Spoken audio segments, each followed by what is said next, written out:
Igan, landslide at baha ang patuloy na nagpapahirap sa mga residente sa Northern Luzon. 4 na magkakamag-anak ang patay sa landslide sa Benguet. Sa Cagayan, hinahanap pa rin ang 4 na tauhan ng PCG na sakay ng tumaob na bangka. Mula sa Baguio City, saksi live si Joan Ponsoy ng GMA Regional TV, 1 North Central Luzon.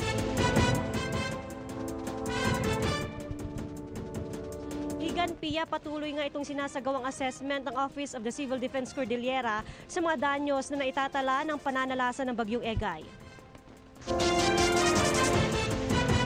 Kung gaano katamis ang may strawberry na tanim sa La Trinidad, Benguet, ganoon naman kapait ang sinapit ng mga magsasaka roon matapos malubog sa baha ang kanilang mga pananim. Yung bunga na lusaw, tapos lumubog uli yung tubig, umangat.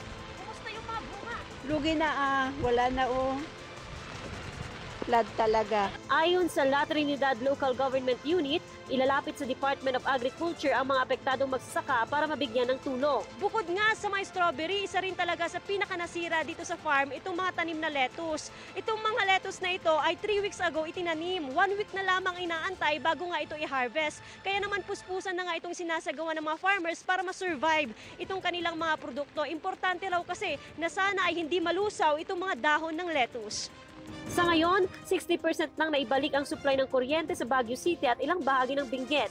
Pero ang hindi na maibabalik ang buhay ng 4 na magkakamag-anak na nasawi sa landslide sa Bugyas, Benguet. Natutulog ang mga biktima ng mangyaring pagguho. Patungo ngayong araw ang GMA Kapuso Foundation sa La Trinidad, Benguet at Ilocos Sur para maghatid ng tulong sa mga nasalanta ng Bagyong Egay.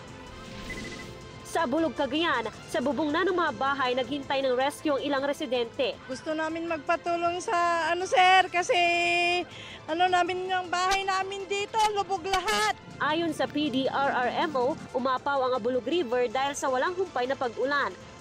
Nagsagawa rin ng rescue operation sa Pamplona at Balesteros. Tuloy-tuloy pa rin bumabagsak yung pag-uulan sa Cordillera region, and all of those waters diretso dito sa tributary ng Abulog and Pamplona.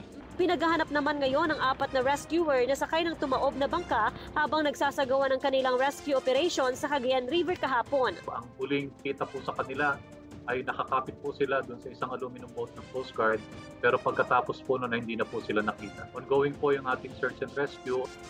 Umapaw rin ang mga pangunahing ilog sa Ilocos Sur. Nasira ang 2 tulay na nagdurugtong sa Vigan City at 2 katabing bayan. Lagpas tao ang baha sa ilang lugar. Since 1983, nandito na ako. Ngayon lang kami nakaranas ng ganito.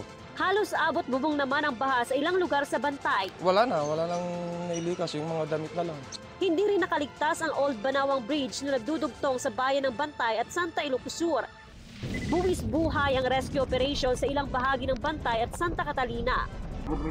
Hanggang kanina tuloy ang pag-rescue sa bayan ng Kawayan. Kahit gusto namin mag-rescue or pilitin namin rescuein yung mga nasa mababang parte, yung agos ng floodwater, yun yung nagpapahirap kasi delikado rin para sa mga responders natin. Buwis buhay rin ang pag-evacuate sa ilang lugar sa Lawag, Ilocos Norte. Pati Palanggana, ginawang mini-bangka para sa in-evacuate na sanggol.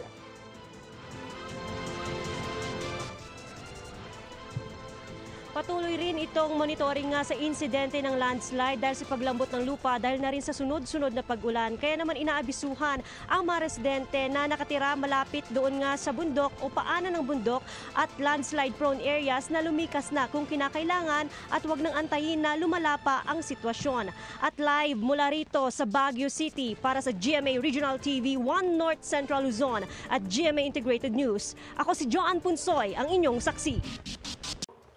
Mga kapuso, saksihan ang unang pasok ng mga balita. Maaaring mapanood ang Saksi at ang iba pang GMA Newscast sa youtube.com/GMA News.